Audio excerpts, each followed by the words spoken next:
అవునయ్యా,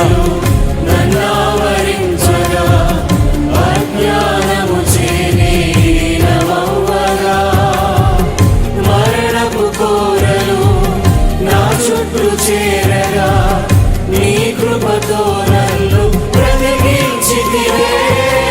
ఇంతగా నన్ను ప్రేమించుటకు ఏ పాటి వాడను యేసయ్యా, ఇంతగా నన్ను ప్రేమించుటకు ఏ పాటి వాడను యేసయ్యా.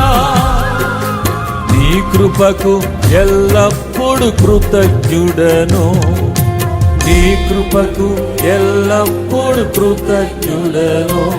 కృపయే కృపయే. ఆయన కృపను ఆరాధించాలనుకున్న ప్రతి ఒక్కరూ ఆయన కృపను నూరారా పలికి నీ కృప